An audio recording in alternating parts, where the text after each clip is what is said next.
പ്രവർത്തകൻ കൂടി നമുക്കൊപ്പമുണ്ട്, മുതിർന്ന മാധ്യമപ്രവർത്തകൻ ശ്രീകുമാർ. ഈ CPIയെ മുന്നണിയിലേക്ക് UDF സ്വാഗതം ചെയ്യുന്നതിന് പല ഘടകങ്ങളുണ്ട്. കാരണം ഒന്ന്, മുൻകാലത്തിൽ ഒന്നിച്ച് പ്രവർത്തിച്ച അനുഭവമുണ്ട് എന്ന് മാത്രമല്ല, ഇടതു മുന്നണിയിലെ CPIയുടെ അവരുടെ ഒരു പ്രാതിനിധ്യം ചോദ്യം ചെയ്യപ്പെടുന്ന രാഷ്ട്രീയ സാഹചര്യമുണ്ട്. ഇന്നലത്തെ മുന്നണി യോഗം അതിൽ ഏറ്റവും പ്രധാനപ്പെട്ടതുമായിരുന്നു.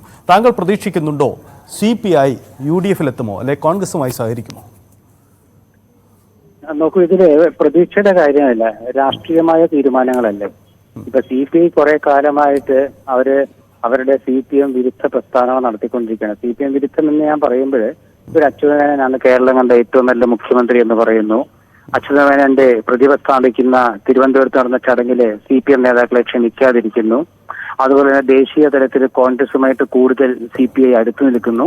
ഇങ്ങനെയൊക്കെ നോക്കുമ്പോൾ രാഷ്ട്രീയമായ ഒരുപാട് അനുകൂല സാഹചര്യം CPI തന്നെ സ്വയം സൃഷ്ടിച്ചെടുക്കുന്നുണ്ട്. പക്ഷെ കേരളത്തിലെ രാഷ്ട്രീയ സാഹചര്യത്തില് CPMനെ വിട്ടു പോരുമെന്ന് ഞാൻ ഇപ്പോൾ കരുതുന്നില്ല. കാരണം CPM അതിന് സമ്മതിക്കാനുള്ള സാധ്യത കുറവാണ്. കാരണം ഇടതുപക്ഷ ജനാധിപത്യ മുന്നണിയിൽ നിന്നും ഒരു കമ്മ്യൂണിസ്റ്റ് കക്ഷിയെ CPM അങ്ങനെ തള്ളി കളയും എന്ന് ഞാൻ കരുതുന്നില്ല. അവരെങ്ങനെയെങ്കിലുമൊക്കെ അവരെ പിടിച്ചു നിർത്തും. ഇപ്പൊ ഇന്നലെ തന്നെ നിങ്ങൾ നോക്കൂ, CPIയുടെ അഭിപ്രായം മാത്രം കേൾക്കാനായിട്ട് അവര് AKG സെന്ററിൽ ഗോവിന്ദൻ മാഷ് CPI സെക്രട്ടറിയെ മാത്രം വിളിച്ചു വരുത്തി. അതൊരു സംഗതി തെറ്റായ നടപടിയാണ്. കാരണം ഒരു LDF യോഗം ചേരാൻ നിൽക്കുമ്പോൾ അതിന്റെ കക്ഷിയെ വിളിച്ച് സ്വകാര്യമായിട്ട് സംസാരിക്കുന്നതിന് രാഷ്ട്രീയ മര്യാദയല്ല. എങ്കിൽ പോലും അങ്ങനെ കാണിച്ചതിന്റെ അർത്ഥം എന്താണ്? അപ്പൊ CPIയുടെ സഹായം അവർ അഭ്യർത്ഥിക്കുന്നു എന്നുള്ളതാണ്. അപ്പൊ മാത്രമല്ല, കേരളത്തിലെ CPIയിൽ രണ്ട് അഭിപ്രായക്കാരുണ്ട്. ഇടതുമുന്നണിയിൽ തുടരണമെന്നുള്ളവരുണ്ട്, വേണ്ട എന്നുള്ളവരുണ്ട്.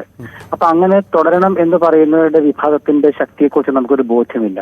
പക്ഷെ CPIയെ ഏത് കാലത്തും പരിഹസിച്ചിട്ടേ ഉള്ളൂ. അത് ഞാൻ സംശയമില്ലാത്ത കാര്യമാണ്. കാരണം കിട്ടുന്ന അവസരത്തിലെല്ലാം പരസ്യമായി അവർ പരിഹസിക്കും, സ്വകാര്യമായിട്ട്. ശ്രീകുമാർ, ഒരു കാര്യം ഇടയ്ക്ക് ഇടപെട്ട്, അതായത് ഇന്നലെ ഈ CPMഉം CPIയും തമ്മിലുള്ള ഉഭയകക്ഷി ചർച്ചകൾ, അത് മുന്നണി യോഗത്തിന് മുമ്പും ശേഷവും അല്ലെങ്കിൽ അത് ഈ ഇടവേളകളിലുമൊക്കെ നടക്കുന്നത് മുൻകാലത്തും ഉണ്ടായിട്ടുണ്ട്. അത് സ്വാഭാവികമാണ്. കാരണം പ്രധാന ഘടകകക്ഷിക്കൊരു പ്രത്യേക പരിഗണന അവർ കൊടുക്കാറുണ്ട്. പക്ഷെ അതിനപ്പുറം ഇനി CPMനപ്പുറമുള്ള ഒരു മുന്നണി സാധ്യതയെക്കുറിച്ച് തേടണമെന്ന ചർച്ച CPIയുടെ ഒരു യോഗത്തിലാണ് ഉയർന്നു വന്നത്. അത് പാർട്ടിക്കകത്ത് നടക്കുന്ന ചർച്ചയ്ക്ക് അപ്പുറത്തേക്ക് CPI എന്ന് വികാരം ഉൾക്കൊള്ളുന്ന പ്രവർത്തകരിലേക്കൊക്കെ ഒരു പക്ഷേ അത്തരം ചിന്തകൾ കടന്നു പോയിട്ടുണ്ടാവാം.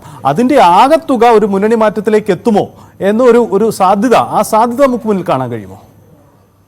അല്ല, രാഷ്ട്രീയത്തില് ഞാൻ പറഞ്ഞല്ലോ, രാഷ്ട്രീയത്തിൽ സാധ്യതകൾക്കാണ് സ്ഥാനം. ഇപ്പൊ CPI തന്നെ എല്ലാവരും കോൺഗ്രസിനോടൊപ്പം പോകുന്ന ആഗ്രഹിക്കുന്നവരില്ല. പക്ഷെ CPIക്ക് കോൺഗ്രസ് അവർക്ക് ഒരു എന്താ പറയാ ബാലികാറാമലയല്ല, തൊട്ടുകൂടാത്തൊരു പാർട്ടിയല്ല. ദേശീയ തലത്തിൽ ഇപ്പോഴും CPIക്ക് താല്പര്യം കോൺഗ്രസിനോട് തന്നെയാണ്, യാതൊരു സംശയമില്ലാത്ത കാര്യമാണ്. പക്ഷെ കേരളത്തിലെ രാഷ്ട്രീയ സാഹചര്യം കൂടി നോക്കണമല്ലോ. നിങ്ങളൊന്ന് ആലോചിച്ച് നോക്കൂ, ഒരു കമ്മ്യൂണിസ്റ്റ് മുന്നണിയിൽ നിന്നും ഒരു കമ്മ്യൂണിസ്റ്റ് പാർട്ടിയെ CPM പുറന്തള്ളിയാൽ പിന്നെ ഇടതുപക്ഷം എന്ന് പറയാൻ അവർക്ക് കഴിയില്ല. അപ്പൊ കഴിയാവുന്ന CPM നമ്മൾ ഈ പുറത്ത് കാണുന്ന മാത്രമേ ഉള്ളൂ. CPM തന്നെ ചിലപ്പോൾ വിട്ടുവീഴ്ച ചെയ്തുകൂടാ എന്നുമില്ല.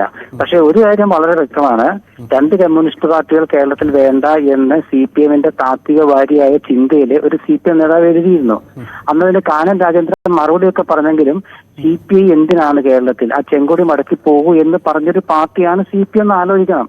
അപ്പൊ CPIയുടെ അണികൾക്കും പ്രവർത്തകർക്കും ഒരു വിഭാഗം നേതാക്കൾക്ക് ഇപ്പോഴും ഇടതുമുന്നണിയിൽ തുടരുന്നതിനോട് താല്പര്യമില്ല. കാരണം പ്രധാനപ്പെട്ട കാരണം എന്താ വെച്ചാല് CPI വളരുന്നില്ല. ഉദാഹരണത്തിന് ഇപ്പൊ CPI മന്ത്രിയുള്ള ഒരു ജില്ലയിലാണെങ്കിൽ പോലും അവർ ഒരു പരിപാടി നടത്തുകയാണെങ്കിൽ ആ പരിപാടിക്ക് നേതൃത്വം കൊടുക്കാൻ CPIക്കാരല്ല, CPM ആണ്. അപ്പൊ അതുകൊണ്ടാണ് ഞാൻ പറഞ്ഞത്, CPI അവരുടെ ഘടകകക്ഷി എന്ന നിലയ്ക്ക് മാത്രമേ ഉള്ളൂ. അല്ലാതെ അവർക്ക് ഒരു ആനുകൂല്യം കിട്ടുന്നില്ല, പാർട്ടി വളരുന്നില്ല. CPI വളരാത്തതിന്റെ പ്രധാനപ്പെട്ട കാരണം CPMനോട് ചേർന്ന് നിൽക്കുന്നത് കൊണ്ടാണ്. കാരണം രണ്ട് കമ്മ്യൂണിസ്റ്റ് പാർട്ടികൾ എന്തിന് എന്ന ചോദ്യം നിൽക്കുമ്പോൾ എന്തിന് CPI പോണം, CPMൽ പൊക്കൂടെ? അതുകൊണ്ടാണല്ലോ CMP വളരാതിരുന്നതും, അതുകൊണ്ടാണ് ഗൗരിയമ്മയുടെ പാർട്ടി വളരാതിരുന്നതും ഒക്കെ അതുകൊണ്ട് തന്നെയാണ്. അപ്പൊ അതുകൊണ്ട് ആ ഒരു സാഹചര്യത്തില് CPI വിട്ടുപോരുന്നതാണ് അവരുടെ ഭാവിക്ക് നല്ലത്. കാരണം എന്താ വെച്ചാല് 1970 മുതൽ ഏതാണ്ട് 80 വരെ CPIക്ക് രണ്ട് മുഖ്യമന്ത്രിമാരെ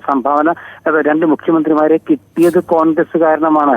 80-ന് ശേഷം നിങ്ങൾ നോക്കൂ, വർഷം നൂറ്റാണ്ടാകാൻ പോവുകയാണ്, ഒരു മുഖ്യമന്ത്രി അവർക്ക് കൊടുക്കുന്നില്ല CPM. അത് മാത്രമല്ല, അവരുടെ മുൻ മുഖ്യമന്ത്രി ഈ അച്യുതമേനോന്റെ പ്രതിമ സ്ഥാപിക്കാനുള്ള സ്ഥലമോ പണമോ കൊടുക്കുന്നില്ല CPM. ഇതൊക്കെ മനസ്സിലാക്കണം. അല്ല, അതൊക്കെ ഒരു മുന്നണി സംവിധാനത്തിൽ ഉണ്ടാവല്ലേ. ഇപ്പം മുസ്ലിം ലീഗിന് മുഖ്യമന്ത്രി ഉണ്ടായിരുന്നു എന്ന് കരുതി ഇപ്പോൾ UDF ഭരിക്കുന്ന സമയത്ത് മുസ്ലിം ലീഗിന് മുഖ്യമന്ത്രി ഉണ്ടാവണമെന്നില്ലല്ലോ. ഈ ശ്രീകുമാർ, ഒരു കാര്യം കൂടി, ഈ UDF സംശയിക്കുന്ന ഒരു കാര്യമുണ്ട്. ഇപ്പോൾ ബോധപൂർവമായി RSSനെ പുകഴ്ത്തൽ ചർച്ച ഇപ്പം സ്പീക്കർ തുടങ്ങി വെച്ചതാണെങ്കിൽ കൂടിയും അത് ബോധപൂർവമാണ് എന്ന് UDF സംശയിക്കുന്നുണ്ട്. അതിന് കാരണമായി അവർ പറയുന്നത് കഴിഞ്ഞ ലോക്സഭാ തെരഞ്ഞെടുപ്പിൽ പാളിപ്പോയ തെരഞ്ഞെടുപ്പ് തന്ത്രം, ന്യൂനപക്ഷങ്ങളെ ഒപ്പം നിർത്താനായെങ്കിലും ഇല്ലെങ്കിലും നഷ്ടപ്പെട്ടത് ഭൂരിപക്ഷ ഹിന്ദു വോട്ടുകളാണ്. അങ്ങനെയെങ്കിൽ ഈ ഭൂരിപക്ഷ ഹിന്ദു വോട്ടുകളെ തിരികെ കൊണ്ടുവരാനുള്ള ഒരു തന്ത്രമാണോ എന്ന സംശയം കൂടി UDF പങ്കുവെക്കുന്നുണ്ട്. ആ ഒരു സാധ്യത എത്രമാത്രമുണ്ട്? അതായത് CPM RSS BJP ബന്ധമൊന്നും പുതുമയുള്ള കാര്യമല്ല. ഒറ്റ കാര്യം ഞാൻ ഉദാഹരണം പറയാം. 10 വർഷമായിട്ട് ലാവലിൻ കേസ് സുപ്രീം കോടതിയിലാണ്. 35 തവണയായിട്ട് മാറ്റിവെക്കുകയാണ്. അത് തന്നെ ഞാൻ ഉദാഹരണം പറയാം. വേറെ ഒന്നും അതിൽ ഉദാഹരണം പറയുന്നില്ല. പക്ഷേ ഇപ്പൊ എന്താ പ്രശ്നം എന്ന് വെച്ചാൽ കേരളത്തിലെ UDF അധികാരത്തിൽ വരാൻ പാടില്ലെന്ന് CPMന് താല്പര്യമുണ്ട്. കോൺഗ്രസ് അധികാരത്തിൽ വരാൻ പാടില്ല എന്ന് BJPക്കും താല്പര്യമുണ്ട്. അപ്പോൾ പിന്നെ അവരെ പരസ്പരം സഹായിക്കുമെന്നതായിട്ട് യാതൊരു സംശയമില്ലെന്ന് മാത്രമല്ല, കേരളത്തിലെ BJP നേതാക്കളെ VP ജയരാജൻ എന്താ പറഞ്ഞത്? കഴിഞ്ഞ തെരഞ്ഞെടുപ്പിന് LDFും BJPയുമാണ് മുഖ്യ ശത്രുക്കൾ, അല്ല മുഖ്യ പോരാട്ടം. അപ്പൊ BJPയാണ് ഒന്നാം ശക്തി എന്ന് അദ്ദേഹം പറഞ്ഞു കഴിഞ്ഞു. അതിനുശേഷം പിന്നെ BJPയുടെ നേതാക്കളെ കേരളത്തിൽ വന്നിട്ട് നമ്മുടെ CPMനെ അല്ലല്ലോ കുറ്റം പറഞ്ഞത്, രാഹുൽ ഗാന്ധി അല്ലേ കുറ്റം പറഞ്ഞത്? തിരിച്ച് മുഖ്യമന്ത്രി പിണറായി വിജയൻ കുറ്റം പറഞ്ഞത് മോദിയെ അല്ലല്ലോ, രാഹുൽ ഗാന്ധി അല്ലേ കുറ്റം പറഞ്ഞത്? അപ്പൊ അതൊരു പുതുമയുള്ള കാര്യമല്ല. പക്ഷെ അതും ഇതുമായിട്ട് ബന്ധപ്പെടുത്തേണ്ട കാര്യമല്ല. ഇപ്പൊ BJP RSS ബന്ധം എന്ന് പറയുന്നത് CPMലെ തന്നെ ചില നേതാക്കളുടെ താല്പര്യ സംരക്ഷണത്തിന്റെ ഭാഗമൊക്കെയാണ്. കാരണം ADGP നിങ്ങൾ വിചാരിക്കുന്നുണ്ടോ ADGP സ്വന്തം കാര്യത്തിന് RSS നേതാവിനെ കാണാൻ പോകുന്നത്? അതിനാണെങ്കിൽ അദ്ദേഹത്തിന് വേറെ മാർഗമുണ്ടല്ലോ. തൃശ്ശൂരിലെ ക്യാമ്പ് നടക്കുമ്പോൾ വരേണ്ട കാര്യമില്ലല്ലോ, ഒരു ഫോൺ വിളിച്ചാൽ പോരെ. നേരെ മറിച്ച് കൂടിക്കാഴ്ചയ്ക്ക് പോകുന്നു, ആ കൂടിക്കാഴ്ച മറച്ചു വെക്കുന്നു. അതാണ് CPM എന്തുകൊണ്ടാണ് ഇത് മറച്ചു വെക്കുന്നത് എന്നേ ചോദ്യമുള്ളൂ. വ്യക്തിപരമായ സന്ദർശനമാണെങ്കിൽ അത് ADGPക്ക് പറയേണ്ട കാര്യമുള്ളൂ. പക്ഷെ മുഖ്യമന്ത്രി എന്താണ് മിണ്ടാത്തത് സുഹൃത്തെ? മുഖ്യമന്ത്രിക്ക് ഒരു വാക്ക് പറഞ്ഞൂടെ? ഞാൻ പറഞ്ഞിട്ടാണ്.